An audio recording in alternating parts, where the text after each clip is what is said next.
Desde hace mucho tiempo, bueno, desde la historia, desde años históricos, tiempos históricos, pero ha estado pasando este problema. Pero en los últimos años, en la República Dominicana, hemos tenido este flagelo que ha afectado directa e indirectamente a todo el país.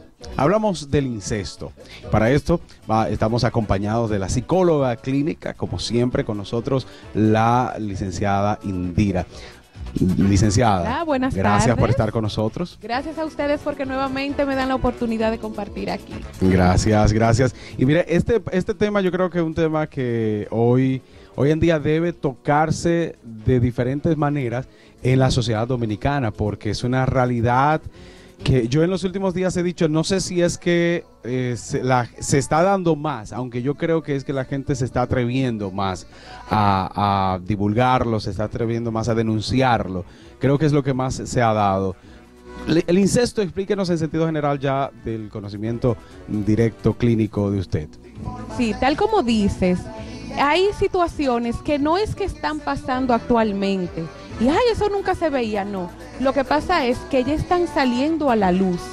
Las personas se han atrevido a hacer las denuncias y a hablar de este tipo de casos que anteriormente eran más como temas tabú. Era tabú. Exacto. No había tanta confianza. Yo creo que por lo menos en ese punto había mucho miedo. Y con las autoridades, con la parte de la justicia, es uno de los puntos, uno de los poquitos puntos que la justicia en la República Dominicana ha podido avanzar. Y yo creo que la gente ha sentido un poquito más de confianza, más confianza. Más protección, exacto. Entonces, pero dígame exactamente el incesto, sí, en términos general, confírmeme la definición. Sí, para que todos puedan saber de qué es que estamos hablando. Incesto se llama a la relación sexual entre dos personas que comparten el mismo tipo de sangre, pero no me refiero a tipo de sangre, tú eres O positivo, yo soy O positiva. No, hay una relación consanguínea, familiar. Es decir, padres, hijos, hermanos con hermanos, madres con sus hijos. Eso es incesto. Principalmente en ese círculo ya familiar cercano. Exactamente, es el círculo, es el núcleo familiar cercano y inmediato, más cerrado. Y algunos pensarán, pero ¿cómo es posible que un padre pueda tener relaciones sexuales con su hija? Pues sí. Lo pensamos, pero sabemos de que se da y ha sido muy común. Sí. De hecho, tú mencionaste al principio un dato interesante, y es que hace muchos siglos atrás era visto como algo normal en cierta manera. Porque tú sabes que dependiendo de las sociedades y de la cultura que se maneja en cada sociedad, suceden ciertas cosas que ellos no lo ven como algo agravante, o sea, como algo que esté mal, pero eso era siglos atrás. Sí, y quizás es una forma, por ejemplo, la misma Biblia habla y quizás suene lesivo, pero es así.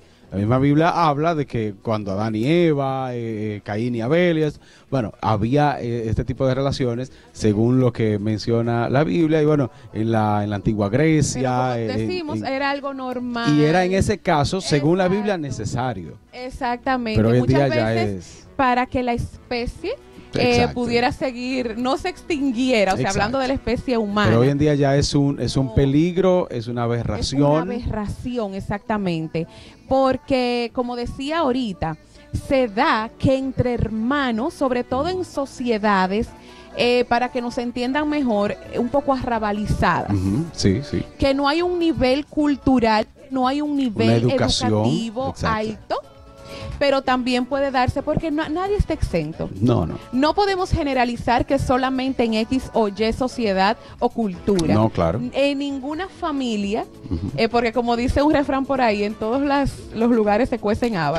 Claro. Nadie está exento a que esto suceda. Pero ¿cuáles serían entonces las principales debilidades, si se le puede llamar motivos o causas, que llevarían a un incesto en sentido general en la sociedad?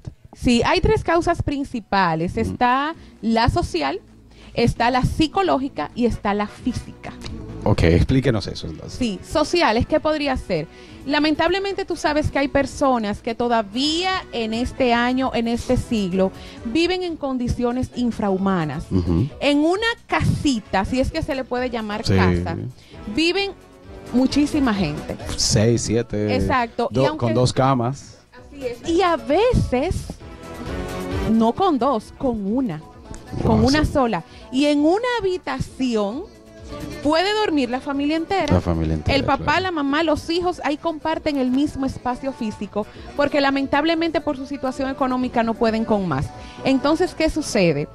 Esto despierta cierta, ¿cómo se podría decir? Curiosidad. Un padre durmiendo ahí con su hija, ya la hija quizás en edad adolescente, o la hija donde se le van desarrollando sus órganos también. Sí, sí. La hija está ahí con el padre. Se ven muchas veces cuando se quitan la ropa, a veces hasta pueden presenciar relaciones sexuales entre sus propios padres. Exacto. Entonces, por más que sea, esto puede despertar cierta curiosidad. Cierto morbo. Cierto morbo, exactamente. Esto está en la parte sexual. Esto suena irreal, esto suena fuera, pero esto es una realidad. O sea, es una realidad, es uno de los poquitos casos que quizás podemos mencionar, pero es similar, muy similar a la realidad que está pasando en la sociedad, no solo dominicana, porque a veces decimos solo, eso solo se da en muchas sociedades, en muchos países, pero bueno, aquí es que debemos concentrarnos. Pero esto es una realidad, doctor. Claro que sí. Entonces, cuando está la causa social, inmediatamente vienen las causas físicas. Ya. Muchas la física, veces, entonces, ¿cuál es? Sí, en lo físico podemos mencionar que a veces este tipo de personas no está muy sana mentalmente.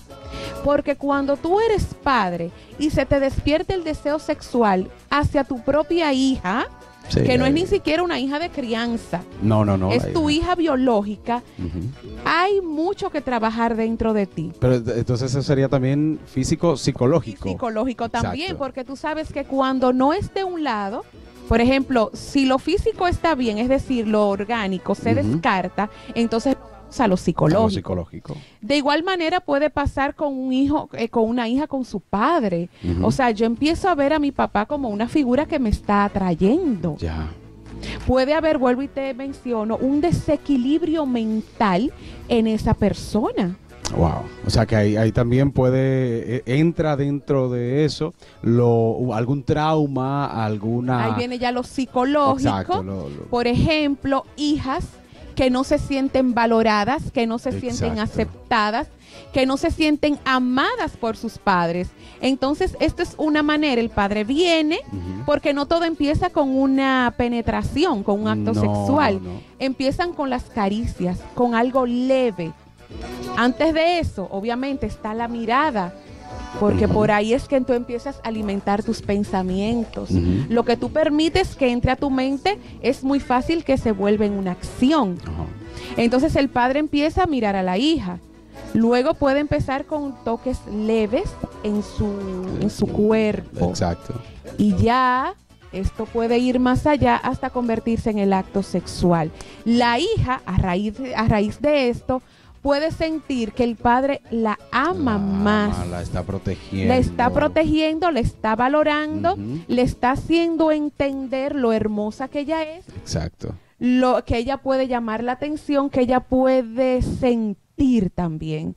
Pero vuelvo y te repito, no es lo normal. Claro que no. Ahí entra lo que es, como decíamos, una causa física que se puede descartar y una causa psicológica también. Sí, claro. También puede darse padres con hijos. Sí. O sea, varones. Madres con sus propias hijas también. Que ya ahí entendemos que esa parte sale quizás menos a la luz, es menos, pero también es pero posible. También se puede dar, o sea, dentro de ese seno familiar es mucho. En el caso de tíos pasar. Y sobrinos o sobrinas, también es incesto. Sí, ahí es incesto porque, como te decía, hay una relación consanguínea. Exacto. O sea, tú eres mi tío, yo soy tu sobrina, tú empiezas... Y yo creo que es uno de los casos más comunes, principalmente, yo creo que es el caso más común porque está la parte del padre a la hija, que es lo más conocido, y ya entonces esta parte de tíos a las sobrinas o sobrinos, que ahí ya también ya es un poquito más peligroso, por así decirlo, porque ya no haber esa cercanía en la casa, puede que al tener que salir, muchas veces hay maltrato físico, claro, inclusive y el asesinato también, o la amenaza psicológica. Para que no lo cuente, exacto, porque si lo cuentas te mato a ti o mato a tus padres, entonces ahí ya sea la joven o el joven, en dado caso, entra en pánico. Exacto. Y no se atreve a hablar. Y hay otra connotación, o sea, también todo es peligroso, pero bueno, otra connotación. Entonces, licenciada. ¿Sabes qué otra, que no quiero que se me escape esta parte? Que ha pasado, otra cosa, que hay hijas sobre todo, que no crecen con su papá. A veces hasta ni lo llegan a conocer y de repente, años después, conocen al padre. Y hay esa atracción. Son dos extraños. Exactamente. Entonces pueden llegar a caer en una relación incestuosa. ¿Por qué? Porque es una manera también, ya estamos ahí hablando de lo psicológico y puede entrar lo mental, el desequilibrio mental, de que la hija al volver a encontrarse a su padre o verlo por primera vez, inmediatamente sienta, puede sentir él me quiere. Ese amor. Así es. Por fin te encontré, no quiero despegarme de ti. Exacto, y es una manera como de ella sentirse cerca de él y que él nunca la va a dejar, pero corre el riesgo de embarazo. Podría haber entonces inclusive esa intención de que, bueno, quiero hacer lo que sea para que no te vayas, para que estés ahí. Sí, quizás sin intención, pero está ahí. Entonces, ¿qué podemos hacer? Bueno, ya también está la parte del embarazo. Sí. Que ahí entraría el tema que en los últimos años se ha estado discutiendo en la República Dominicana, en el Código Penal, que es sobre el aborto, sobre la aprobación o no del aborto en este caso. De tu hermano. Él sería tu hijo y tu hermanito. Imagínate. Esas definiciones entran un trauma, podrían llevar a un trauma mental muy fuerte. Entonces, inducir al suicidio también. Claro que sí, incluso de la madre hasta de la criatura cuando sepa qué fue lo que pasó cuando esté grande. Entonces, en esta parte que creo que debe tocarse en este tema, una de las causales del aborto, de los que apoyan a que el aborto sea despenalizado, es el incesto. Que de verdad, en ese punto, cuando tú lo analizas y lo llevas a la realidad, no simplemente a tu realidad, sino a esa realidad de ese tipo de personas o de ese tipo de casos, entonces te deja en un limbo de que, bueno, es una decisión ¿sí o no? difícil realmente, porque también, aparte de tú pensar, yo voy a dar a luz a mi hermano, o sea, yo voy a tener un hijo de mi papá, ese niño puede nacer con un sinnúmero de malformaciones. Realmente podría nacer. ¿Por qué se da esta situación en la parte consanguínea? Sí, porque tiene que ver ya ahí la genética, que por eso inclusive se recomienda cuando dos personas se van a casar que se hagan exámenes para determinar qué tan cercanos. Exacto, poder así evitar algún niño que venga con un síndrome, ese tipo de cosas. Un trauma. Imagínate el padre con la hija. Claro, son 9 meses de un embarazo incestuoso que también es un trauma y una mujer embarazada, una adolescente, que es la mayoría de los casos, embarazada con un trauma permanente durante esos 9 meses, la posibilidad de que esa criatura nazca traumatizada, entonces serían muchas. Sí, porque algunos pensarán, no, porque el niño no debe enterarse, pero recuerden que él no se va a quedar siendo bebé toda la vida. Pero ven acá. Además, él va a ir captando, él va a ir percibiendo la dinámica familiar y el ambiente donde se está desarrollando. Lo va a notar. Claro que sí, lo va a notar. Y hay otro punto, la madre de esa niña, que en algunos casos está ahí, esposa de ese señor, abuela de esa criatura y madre a la vez, que no, madrastra, no sé cómo. Familia, pero también con la madre a veces hay un problema porque ya hubo una cercanía sexual con su hija. O sea que también hay una tercera persona en este caso, claro, que también tendría un trauma o tendría que ver directamente con esta situación. Ya tendrían ahí que desde el inicio, desde que ya tenga cierta cantidad de años, en este caso el hijo, inmediatamente llevarlo a un psicólogo infantil y empezar terapia. Breve, licenciada, ¿cómo podemos tratar de evitar este tipo de situaciones en la sociedad, el incesto? Sí, tendríamos que trabajar la parte social. La parte social, lamentablemente, estamos avanzando mucho en tecnología, exacto, una serie de cosas, pero nos estamos quedando atrás en cuanto a lo social, en cuanto a lo afectivo, en cuanto a un núcleo familiar que se está deteriorando. Exacto. ¿Ves? Hay que trabajar mucho lo social. También que hayan más personas, más profesionales en el área de la salud mental, que se le dé carácter a esto, a ese punto, donde puedan ir personas de escasos recursos también, porque es una realidad que hay personas que quieren ir, ya sea a un psiquiatra, a un psicólogo o a un médico de la parte física, pero no puede porque no tiene los recursos. Ahí entran las autoridades. Exactamente, darle carácter a esto y que haya instituciones que cuenten con estos profesionales del área de la conducta que puedan dar servicio. Que estaría ahí mismo inmediatamente la educación, la parte educativa. Que ahí está la parte educativa también. Es decir, enfocarnos en esos 3 puntos fundamentales para poder por lo menos de alguna manera evitar. Porque no es que va a dejar de pasar, pero aportar para ir trabajando con la mente de las personas. Bien, gracias a la licenciada Indira Fernández. ¿Cómo podemos seguirla en las redes sociales y comunicarnos con usted? Claro que sí, en las redes pueden buscarme en Facebook como Indira Fernández Lovera y en Instagram como psi.indira.fernández. Y si desean ir a consulta, estoy ubicada en Sensorat, en la calle Restauración número 145, con el número de teléfono 809-724-5961. Gracias, licenciada. Gracias.